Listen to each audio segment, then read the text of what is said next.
Hi, I'm Bilkis Bahari and you are watching the interview of the day. Joining us in today's program is Michio Kaku, the popular futurist, physicist and science popularizer. Thank you for being with us today. Glad to be on the show. Okay, as we know, robots play a big role in today's world, but how would they change the life of mankind? Well, first of all, every time a new invention takes place, old jobs are replaced, but new jobs are created. So for example, the automobile put a lot of blacksmiths and wagon makers out of a job, but it created automobile workers.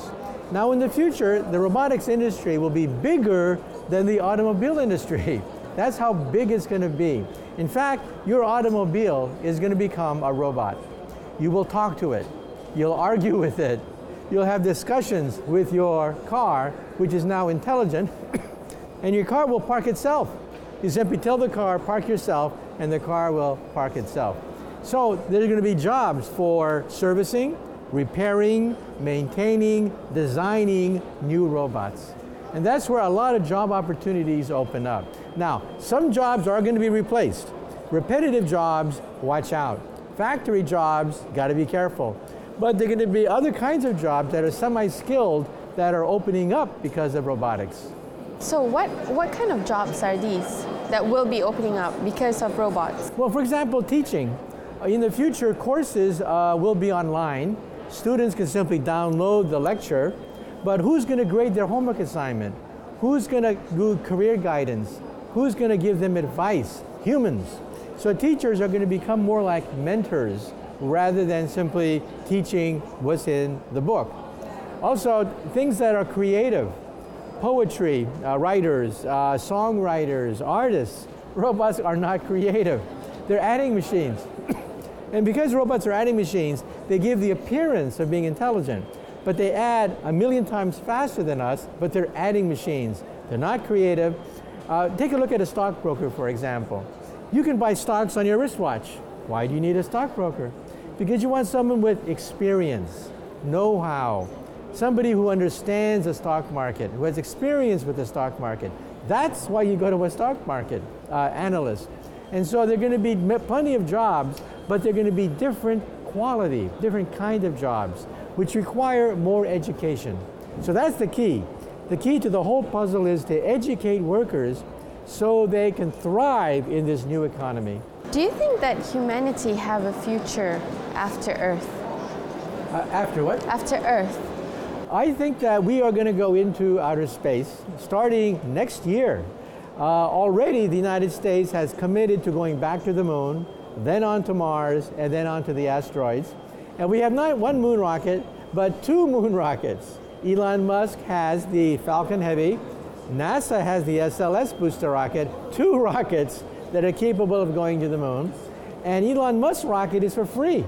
Silicon Valley billionaires have changed the whole space program. They're opening up their checkbooks and building moon rockets by themselves. The richest man in the world, Jeff Bezos of Amazon, has his own spaceport, and he's creating his own moon rocket. We're going to have a traffic jam around the moon. So that means it's possible that in the future, in the near future, that people will live on moon. I think that in the future, yeah, our grandkids may honeymoon on the moon. They may vacation on the moon. The moon may become a vacation spot for our grandkids. That's how cheap space travel will become. You know the movie The Martian starring Matt Damon? That movie cost $100 million. But the Indians sent a probe to Mars for $70 million. So a Hollywood movie about going to Mars costs more than actually going to Mars. That's how cheap things have become. Do you think that humans will be able to live in virtual reality in the future? Well, I think there's a danger that virtual reality will become so real that many people will spend their whole life in virtual reality. They may say that life is boring, dangerous, and frightening. They may like to live in a fantasy world where they're king, they're queen, they're like Cinderella every day. They may like to live in a fantasy world like that, and that's going to be a potential danger. Because realize that about 5% of people will become drug addicts if drugs are totally legalized, I think. And if virtual reality becomes commonplace, maybe 5% of the human race will become permanently addicted to virtual reality. So I think there's a danger of making it too realistic. What are some of the things that humanity will endure in the 21st century? Well, I think, for example, we're now beginning to connect the mind to a computer. So in the future, we'll be able to think, just think, and have things come true. For example, the internet may be replaced by BrainNet. That is, emotions, feelings, sensations may be sent on the internet rather than digital. Now, teenagers are going to love it.